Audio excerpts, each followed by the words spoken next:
जय जगन्माता देवी बगलामुखी ओम ह्रीं बगलामुखी वरदे सर्वसौभाग्य प्रदायिनी समस्त भक्तानां सर्वाभीष्टं साधे साधे ह्रीं ओम स्वाहा.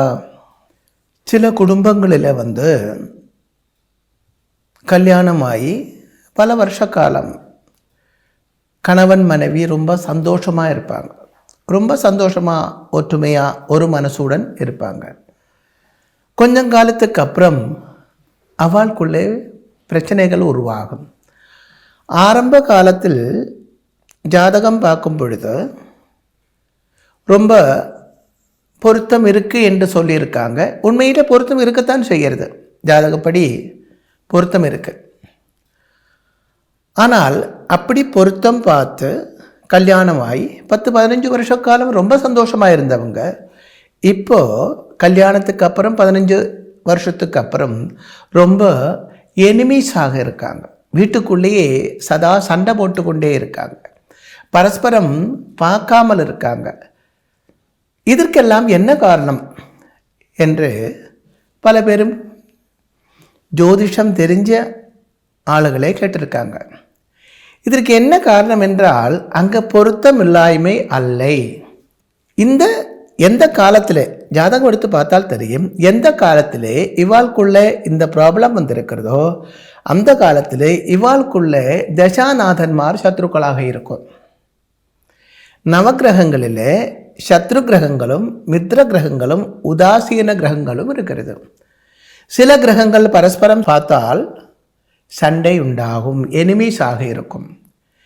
சில கிரகங்கள் பரஸ்பரம் பார்க்கும் பொழுது சேரும் பொழுது ரொம்ப ஆனந்தம் உண்டாகும், அன்புண்டாகும், பாசம் உண்டாகும், ஒற்றுமை உண்டாகும். சில கிரகங்கள் இது ஒன்றுமே இல்லை, அப்படியே உதாசீனமாக இருக்கும். இங்கே கிரகங்களுக்கு மட்டுமல்ல ராசிகளுக்கும் இப்படி சத்ரு மித்ர உதாசீனங்கள் இருக்கிறது. இப்போது 2 பேருடைய ஹஸ்பண்ட் ஒய்ஃப் 2 பேருடையும் ஜாதக பிரகாரம் சத்ரு கிரகங்களுடைய தசாகாலம் வரும் பொழுதுதான் இந்த மாதிரி உள்ள சண்டைகள் வழக்குகள் உண்டாகிறது. இதே சத்ரு கிரகங்கள் சந்திரனோடு நீஜத்தில் இருக்கப்பட்ட சந்திரனோ இல்லை தேய்பிறையில் இருக்கப்பட்ட சந்திரனோ ஆகியிருந்தால் அதுக்கு மானி யோகம் கூட இருந்தால் இங்கே சந்தேகங்கள் கூட உண்டாகும். 15 வருஷ காலம் புருஷன் பொண்டாட்டி ரொம்ப சந்தேகம் இல்லாமல் சந்தோஷமாக இருந்தாங்க, பரஸ்பரம் ஒற்றுமையாக விசுவாசமாக இருந்தாங்க. இப்போ புருஷனுக்கு பொண்டாட்டி மீது சந்தேகம், வைஃபுக்கு கணவன் மீது சந்தேகம். இந்த சந்தேக வியாதி வந்தாச்சுனாலே வாழ்க்கை தொலைஞ்சு போய்விட்டதுன்னு அர்த்தம், நாசமாக போச்சுன்னு அர்த்தம். அப்போது இந்த மாதிரி எல்லாம் நடக்கிறதுக்கு காரணம் ஜாதகத்தில் பொருத்தமில்லாய்மை அல்லை. பொருத்தமுள்ள ஜாதகங்களாக இருந்திருந்தாலும் இப்படி உண்டாகும். இதற்கு தான் தசாசந்தி காலம் சில ஜாதகங்களில் கேரளாவில் எல்லாம் பார்க்கப்பட்ட தசாசந்தி பார்க்கும்.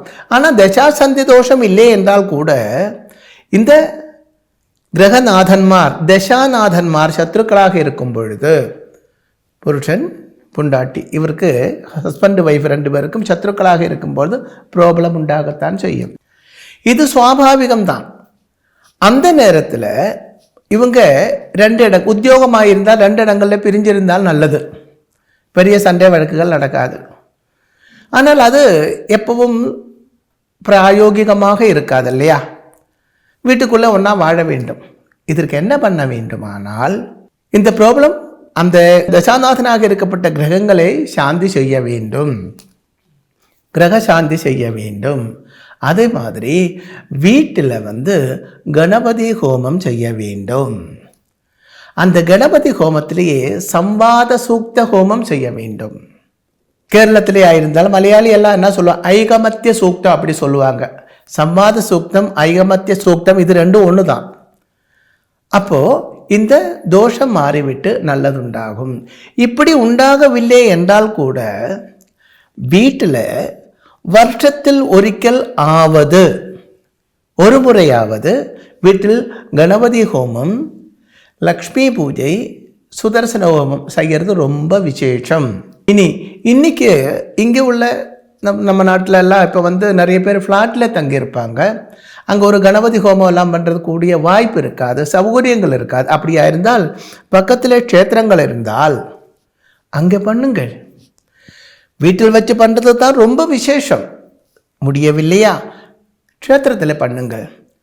மாதத்தில் எல்லா மாதம் பண்ணுறது ரொம்ப விசேஷம் இல்லையா, வருஷத்தில் 2 வாட்டியாவது பண்ணுங்கள் கணபதி ஹோமம். வீட்டில் இதே மாதிரி ஏற்கனவே சொல்லப்பட்ட ப்ராப்ளம்ஸ் இருந்தால் சம்வாத சூக்த கணபதி ஹோமம் செய்ய வேண்டும், வீட்டிலே தான் செய்ய வேண்டும். இல்லை க்ஷேத்திரத்திலேயா இருந்தாலும் அது உங்களுக்கென்று தனியாகவே செய்ய வேண்டும். க்ஷேத்திரங்களில் எல்லாம் கோமனாக பண்ணுவாங்க இல்லையா, கணபதி ஹோமம் 10 பேர் 20 பேர் இல்லை 100 பேர் அவங்கள பேரில் பண்ணுவாங்க. அது ஐஸ்வர்யம் உண்டாகுவதற்கும் விக்னங்கள் இல்லாமல் இருக்குவதற்கும் ரொம்ப விசேஷம். ஆனால் நமக்கென்று ஒரு ப்ராப்ளம் இருந்தால் அது நாம் தனியாகவே செய்கிறது நல்லது. எப்பவும் நமது வீட்டில் நமது இல்லத்தில் கணபதி ஹோமம், லக்ஷ்மி பூஜை, சுதர்சனம் இது 3 பண்ணுறது ரொம்ப விசேஷம். கணபதி ஹோமம் பண்ணும் பொழுது தோஷங்கள் எல்லாம் விக்னங்கள் எல்லாம் மாறி தோஷங்கள் எல்லாம் மாறி போய்விடும். லக்ஷ்மி பூஜை பண்ணும் பொழுது வீட்டில் சுபிக்ஷம் உண்டாகும், ஐஸ்வர்யம் உண்டாகும், லக்ஷ்மி தேவியோட வாசம் அங்கே உண்டாகும். சுதர்சன ஹோமம் பண்ணும்போது சத்ரு தோஷங்கள் உண்டாகாது, கிரக தோஷங்கள் உண்டாகாது, ஆபிச்சாரம் செய்வன தோஷங்கள் இருந்தால் அது மாறி போய்விடும். இந்த மாதிரி உள்ள யாகங்கள் வருஷத்திலே ஒரு முறையாவது வீட்டில் வச்சு பண்ணியாச்சினால் ரொம்ப விசேஷம். வீட்டில் ஐஸ்வர்யம் குறையாமல் இருக்கும். ஜாதகத்தில் உள்ள தோஷங்களுக்கு எப்போவுமே ஜாதகம் பார்த்து தாந்திரிக விதிப்படியுள்ள பரிகாரங்கள் செய்ய வேண்டும். இப்போ நான் சொல்லப்பட்ட இந்த விஷயங்களுக்கு தாந்திரிகம் தான் வேணும் அப்படி கிடையாது. வைதிகம் பண்ணலாம், ஆகமம் பண்ணலாம். வீட்டில் செய்யப்பட்ட கணபதி ஹோமம், தேவி பூஜை, சுதர்சனம் இதெல்லாம் வைதிக பூஜைகளே மதியாகும். அதுவே போரும்.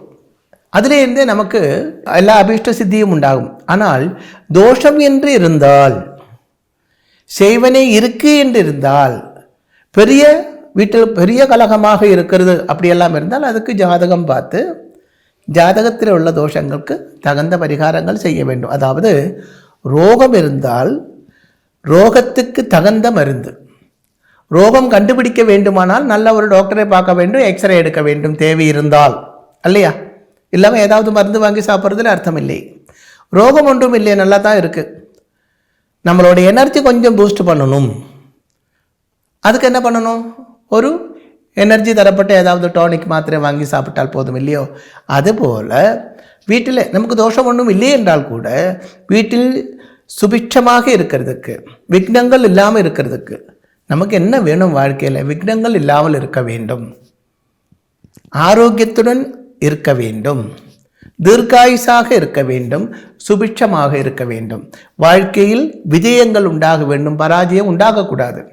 இதற்கு இந்த 3 விஷயங்கள் ரொம்ப விசேஷமானது. கணபதி ஹோமம், லக்ஷ்மி பூஜை, கேரளத்திலே இருந்தால் பகவதி சேவை அப்படி சொல்லுவாங்க. பகவதி சேவை என்று சொல்லப்பட்டது லக்ஷ்மி பூஜையே தான். ஆனால் இது சாஸ்திரம் தெரிஞ்ச ஆளுகள் பண்ணினால்தான் அது ஒர்க் அவுட் ஆகும்.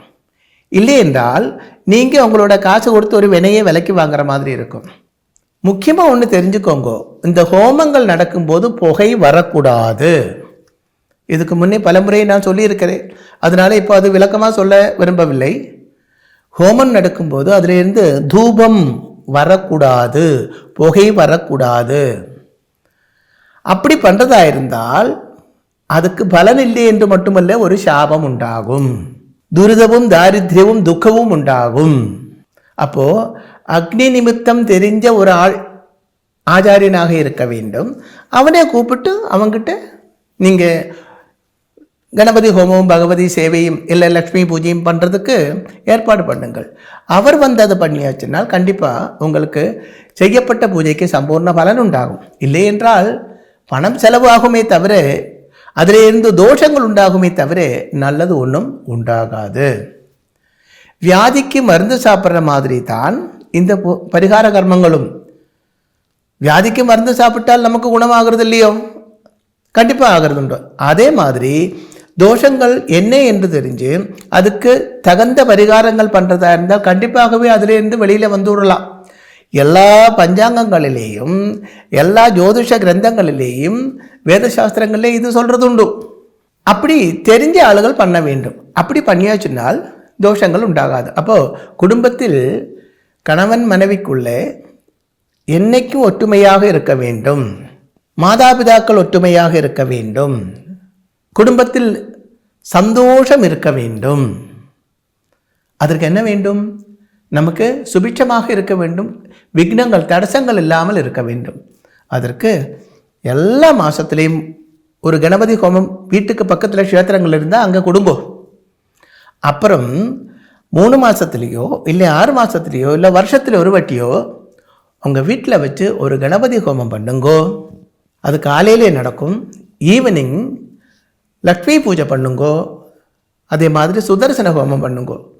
இனி சுதர்சன ஹோமம் இல்லை என்றால் கூட மஸ்ட் கணபதி ஹோமம் தேவி பூஜையும் கண்டிப்பாக அது பண்ணி பாருங்களேன். அதே மாதிரி ரொம்ப ரொம்ப முக்கியமான ஒன்று, பித்ரு பிரீதி செய்ய வேண்டும். உங்களுக்கு ஜென்மம் கொடுத்தவரிடம் நீங்கள் கடப்பட்டு இருக்கிறது. அதே மாதிரி அப்படி தானே நமக்கு ஜென்மம் கொடுத்தாங்க. நல்ல ஒரு ஜாதகத்துடன் நீங்கள் பிறந்திருக்கிறது என்றால் கண்டிப்பாக அவங்களோட முன்னோர் செய்த புண்ணியம் தான் அது. உங்களுக்கு வாழ்க்கையில் சுகமும் சந்தோஷமும் சமர்த்தியும் அழகும் ஆரோக்கியமும் எல்லாம் இருக்கு என்றால் அதற்கு யாருக்கிட்ட நீங்கள் கடமைப்பட்டிருக்கிறது? முக்கியமாக உங்களோட பேரண்ட்ஸுக்கிட்ட கடமைப்பட்டிருக்கிறது. அப்புறம் உங்களோட முன்ஜென்மம் புண்ணியம். அப்போ அந்த பேரண்ட்ஸுக்கிட்ட நம்ம கடமைப்பட்டு இருக்கிறதுனால நம்ம அவர்கிட்ட அவரை உயிரோடு இருக்கு வாழ்ந்து கொண்டு இருக்கு என்றால் அவரை சந்தோஷமாக வைக்க வேண்டும். இல்லை என்றால் அவரோட சந்தோஷத்துக்காக ஆத்மசாந்திக்காக வேண்டிய பூஜைகள் செய்ய வேண்டும். அது ரொம்ப முக்கியம்தான். அதுக்கு தர்ப்பணம் செய்யலாம் பிராமணன் ஆகியிருந்தால். இல்லை என்றால் திலஹோமம் செய்ய வேண்டும். நாம் என்னெல்லாம் பரிகாரங்கள் பண்ணியிருந்திருந்தாலும் பிதற்களோட பிரீதி இல்லை என்றால் அது ஒர்க் அவுட் ஆகாது. மகாபாரதத்திலே எல்லாம் பாருங்கோ. மகாபாரதத்திலே ராமாயணத்திலே எல்லாம் ராமாயணத்திலே ஸ்ரீராமச்சந்திரன் தர்ப்பணம் பண்ணதாக சொல்லியிருக்காங்க. அதே மாதிரி மகாபாரதத்தில் பாருங்கோ, சாட்சால் ஸ்ரீகிருஷ்ண பகவானே தர்ப்பணம் பண்ணுறதாக சொல்லியிருக்காங்க. ஈஸ்வரனாகவே இருக்கப்பட்ட அது சாட்சால் மகாவிஷ்ணு பகவானே பூமியில் வந்து பிறந்துட்டு அவங்களே தர்ப்பணம் பண்ணியிருக்காங்க. அப்போது சராசரி மனுஷனாக இருக்கப்பட்ட நாம் கண்டிப்பாக அது பண்ணித்தான் ஆக வேண்டும். பித்ரு பிரீதி உண்டாக வேண்டும். அதுக்கப்புறம்தான் ஈஸ்வர பிரீதி. அந்த ஈஸ்வர பிரீதியிலே ரொம்ப முக்கியமானது கணபதி ஹோமம். அப்புறம் பகவதி சேவை, அதாவது லக்ஷ்மி பூஜை. தேவை இருந்தால் சுதர்சன ஹோமம், அது மஸ்ட் அல்லை. இது ரெண்டும் மஸ்ட் தான். விக்னங்கள் இல்லாமல் இருக்க வேண்டும். சகல சௌபாகியங்களும் அஷ்டலக்ஷ்மி தான். ஆயுசு, ஆரோக்கியம், தனம், சந்தானம் எல்லாமே அதில் கிடைக்கும். ஆனால் தெரிஞ்சவன் பண்ணினால்தான் அது சித்திக்கும். அது உங்களோட புத்தி தான் நீங்கள் உபயோகிக்க வேண்டும். யார் இவன் இது செய்யக்கூடிய அறிவும் யோகியதையும் இவனுக்கு இருக்கா என்று நீங்கள் கண்டுபிடிக்க வேண்டும். இப்படியெல்லாம் பண்ணி பாருங்களே, வாழ்க்கையில் சொல்ல முடியாத ஒரு ஆத்ம சந்திருப்தி கிடைக்கும். ஆத்ம சந்தோஷம் கிடைக்கும். வீட்டில் ஐஸ்வர்யம் கிடைக்கும். இதெல்லாம் பண்ணுனா தான் தெரியுமே தவிர சொல்லி இதோட மகத்தங்கள் புரிய வைக்க முடியாது. ஜெய் ஜெகத் மாதா தேவி பகலாமுகி சமஸ்த பக்தானாம் சர்வாபிஷ்டம் சாதே சாதே ஹ்ரீம் ஓம் ஸ்வாஹா. ஸ்ரீ சூரியமங்கலம் அத்வைத வேத வித்யாபீடத்தில் தாந்திரீக பூஜைகளில் சிறந்து விளங்கும் பல ஆச்சாரியர்களால் அமாவாசை மற்றும் பௌர்ணமி நாளன்று சிறப்பு யாகங்கள் நடைபெறுகின்றன. இந்த யாகங்களில் கலந்து கொள்வதன் மூலம் அன்னை ஸ்ரீ பகலாமுகி தேவியின் அருளால் நம் சர்வதோஷங்களும் நீங்கி சகல சௌபாகியங்களும் நம்மை பரிபூரணமாக வந்தடையும். ஸ்ரீ சூரியமங்கலம் அத்வைத வேத வித்யாபீடம் ஜோதிடம், பிரசன்னம், வாஸ்து, தாந்திரீக பூஜைகள் மற்றும் வேத யாகங்கள் செய்திட தொடர்புக்கு 7305442299 7305442299. தொடர்பு மையங்கள் சென்னை, கோவை, பெங்களூரு, ஹைதராபாத், விஜயவாடா, டெல்லி, மும்பை, திருநெல்வேலி, டெக்சாஸ்.